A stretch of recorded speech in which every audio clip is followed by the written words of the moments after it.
হলো বাংলাদেশিরা এখানে স্মাগলিং করে এবং তাদের বক্তব্যের সাথে মিল রেখে আমাদের স্বরাষ্ট্র মন্ত্রণালয় যেটা রয়েছে সেই স্বরাষ্ট্র মন্ত্রণালয় একই বক্তব্য দিচ্ছে। আমরা বিভিন্ন ক্ষেত্রে বিডিআর এর পার্সনের সাথে কথা বলেছি। আমরা বললাম যে আপনারা তো ভারতীয় বয়ান স্বরাষ্ট্র মন্ত্রণালয় যেভাবে বলে আপনারা সেভাবে বক্তব্য দিচ্ছেন, কিন্তু আমরা তো সরজমিনে ভিন্ন পাইলাম। ওনারা আমাদেরকে বলেছেন যে এটা আমাদের প্রতি নির্দেশনা, এই বয়ান অনুযায়ী আমাদেরকে মানতে হবে। আমি বললাম কেন? তো তাদের একটা স্ট্র্যাটেজি যেটা সালাউদ্দিন ভাইয়ের মুখ থেকে হলো তারা প্রকাশিত হয়ে পড়েছে, সীমান্তে যে হত্যাকাণ্ড হয় উনি এটাকে বর্ডার কিলিং বলতে হলো নারাজ। এখানে হলো আপনারা যখন বর্ডারে যাবেন, ওই পাশে হলো একটা দেশ রয়েছে তার আইন রয়েছে, এই পাশে একটা দেশ রয়েছে আইন রয়েছে। ফলত যখন এখানে সে ক্রিমিনাল অ্যাক্টিভিটিস করবে সে অনুযায়ী কিন্তু এই দেশে তার বিচার হবে, অর্থাৎ এই দেশের সীমান্তের মধ্যে, ওই দেশে হলো ওই দেশে। ক্রস বর্ডার যে ফাংশনাল অ্যাক্টিভিটিস সেখানে হলো কেউ কাউকে হত্যা করতে পারবে না।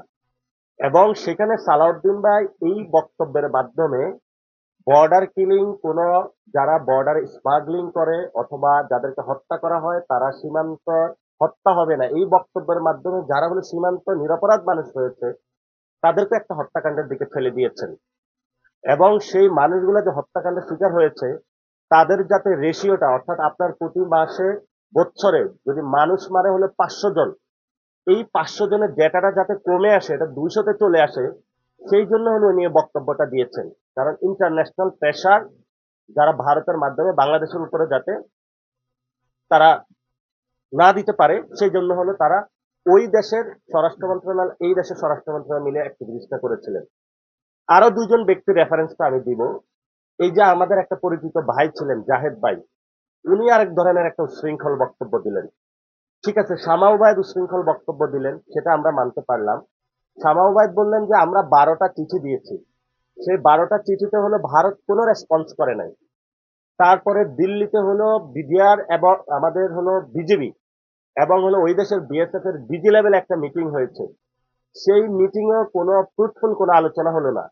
এবং আন্ত বর্ডারের যে এবং আন্তদেশীয় যে টপিক গুলা পলিটিক্যালি আমাদের ডিল করতে হয় সেই টপিক গুলা হলো ডিজি লেভেলে ডিসকাশন হয় না।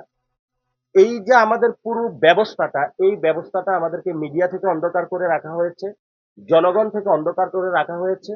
এবার আসুন যে রাজনৈতিক জায়গায়, বাংলাদেশে একটা দল আছে, বাংলাদেশ জাতীয়তাবাদী দল, ন্যাশনালিস্ট পার্টি। প্রতিষ্ঠাতা করেছিলেন কে? জিয়াউর রহমান।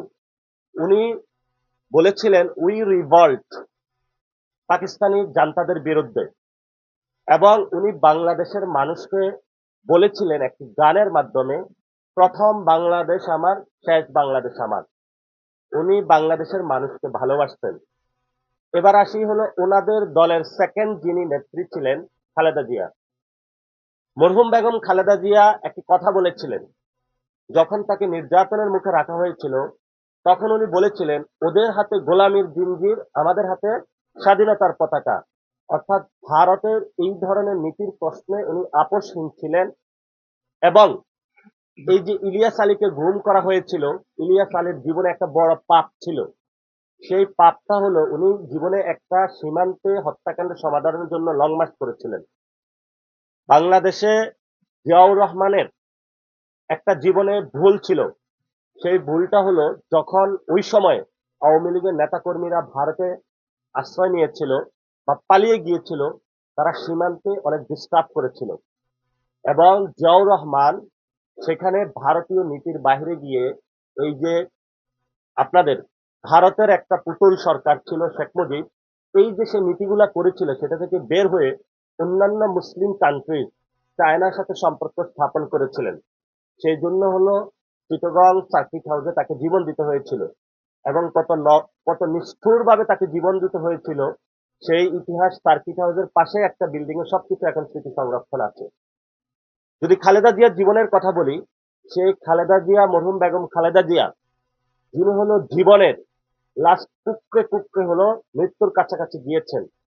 আমি খালেদা জিয়ার কাছে যখন একদম কাছাকাছি, অর্থাৎ মরণের 1 মাস আগে ওনার সাথে দেখা করেছিলাম, ওনার সাথে আমি যখন দেখা করেছেন একটা স্মাইলিং বা হাসি দিলেন, তো আমি ওনাকে একটা বলেছিলাম যে বাংলাদেশের কোনো বন্ধু রাষ্ট্র আছে আপনার সময়ে আপনি কার সাথে কাজ করেছিলেন, এটা আমাদের একটু প্রয়োজন, আমরা ভবিষ্যতে যাতে কাজ করতে পারি।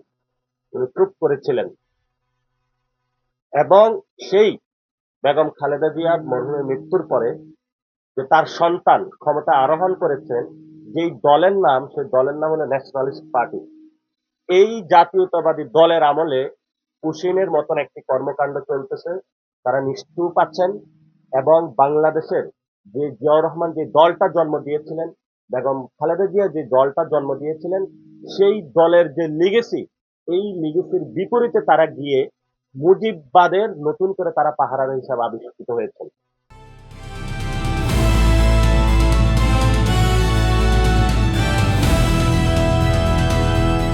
দিনাজপুর টিভি, মানুষের জীবনের কথা বলে।